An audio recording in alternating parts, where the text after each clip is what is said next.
नमस्कार, मैं चितरंजन कुमार और आप देख रहे हैं सीतियोग न्यूज। देखिए, तेजस्वी प्रसाद यादव जो बिहार विधानसभा में नेता प्रतिपक्ष हैं, उन्होंने बिहार सरकार पर आरोप लगाया है कि राज्य की वित्तीय स्थिति कमज़ोर हो रही है। उनका कहना है कि सरकार को सामाजिक सुरक्षा पेंशन, वृद्धावस्था, विधवा, दिव्यांग आदि पेंशन के भुगतान के लिए जो बिहार सरकार आकस्मिकता निधि से 3,662 करोड़ रुपए निकालने की मंजूरी देनी पड़ी है बिहार सरकार को। इसी आधार पर उन्होंने सवाल उठाया है कि क्या बिहार वित्तीय संकट या दिवालियापन की ओर बढ़ रहा है। उन्होंने मुख्यमंत्री सम्राट चौधरी और सरकार की आर्थिक नीतियों पर भी निशाना साधा है। बता दें कि आपको बता दें कि ये आकस्मिकता निधि होती क्या है। आकस्मिकता निधि सरकार का एक ऐसा आपातकालीन कोष होता है। इसका इस्तेमाल आमतौर पर तब किया जाता है जब अचानक प्राकृतिक आपदा आ जाए, किसी आपात स्थिति में तुरंत धन की ज़रूरत हो या बजट स्वीकृति से पहले तत्काल भुगतान करना हो, किसी ऐसी स्थिति में खर्च करना हो जहां धन उपलब्ध तो है लेकिन औपचारिक प्रक्रिया पूरी होने में समय लगे। देखिए, बाद में विधानसभा से मंजूरी मिलने पर यह राशि फिर से निधि में वापस जमा कर दी जाती है। लेकिन इसलिए केवल आकस्मिकता निधि से पैसा निकालना अपने आप में यह साबित नहीं करता है कि राज्य दिवालियापन हो गया। यह बातें तेजस्वी प्रसाद यादव जो बिहार के नेता प्रतिपक्ष हैं, उन्होंने कहा है। और तेजस्वी प्रसाद यादव ने तर्क भी दिया है। कहा है, तेजस्वी यादव का कहना है कि सामाजिक सुरक्षा पेंशन एक नियमित और पूर्व नियोजित खर्च है। ऐसे खर्च के लिए समान बजटीय प्रावधान होना चाहिए।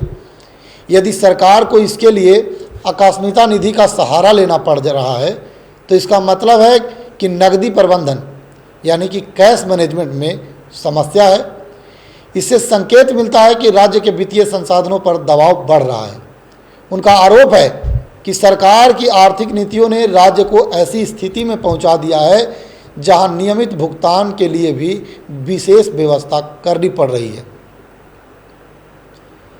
बता दें कि किसी राज्य के दिवालियापन होने के संकेत आमतौर पर ये होते हैं: कर्मचारियों के वेतन रुक जाएं, पेंशन का भुगतान लंबे समय तक ना हो, कर्ज चुकाने में सरकार विफल हो जाए, बाजार से उधार लेने की क्षमता प्रभावित हो जाए और राजकोषीय घाटा और कर्ज नियंत्रण से बाहर हो जाए। अभी तक सार्वजनिक रूप से ऐसा कोई आधिकारिक संकेत सामने नहीं आया है कि बिहार इन परिस्थितियों में पहुंच गया है।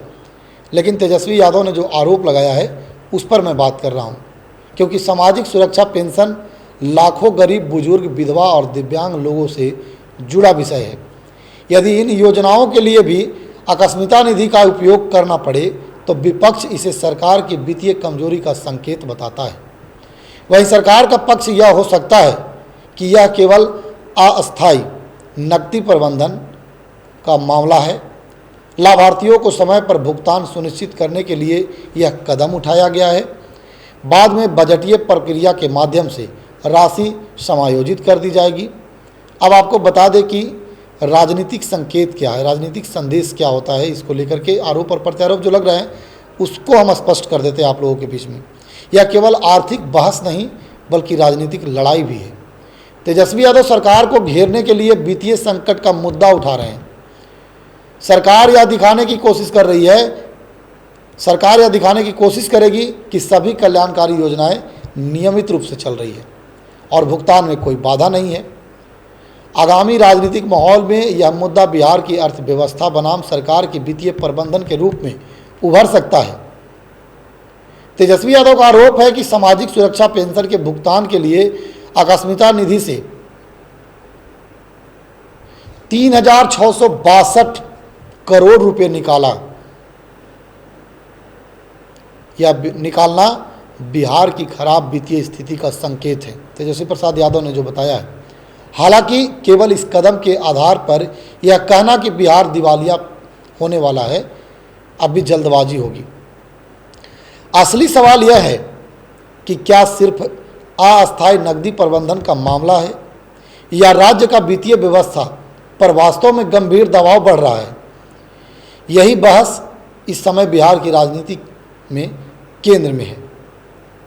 और तेजस्वी प्रसाद यादव ने जो आरोप लगाया है उसके बाद सत्ता पक्ष का भी जवाब आएगा, क्योंकि बहुत बड़ा उन्होंने सवाल किया है। राज्य को दिवालियापन होना, वित्तीय संकट से जूझना, इस तरह की सवाल की गई है। आगे देखिए क्या प्रतिक्रिया आता है। अभी हमने जो आरोप लगा और जो आरोप लगाया गया कि वित्तीय संकट क्या है, आकस्मिकता योजना से जो पेंशन की राशि जो वृद्धजन, विधवा और विकलांग को दी गई, उस पर नेता प्रतिपक्ष ने सवाल खड़ा किया है। उस पर हमने दर्शकों को समझाया है, बताया है आपको। आगे भी हम ऐसे ही खबरों के साथ आप लोगों के बीच में होंगे। तब तक के लिए मुझे दीजिए इजाज़त। देखते रहिए सिटी न्यूज़। धन्यवाद।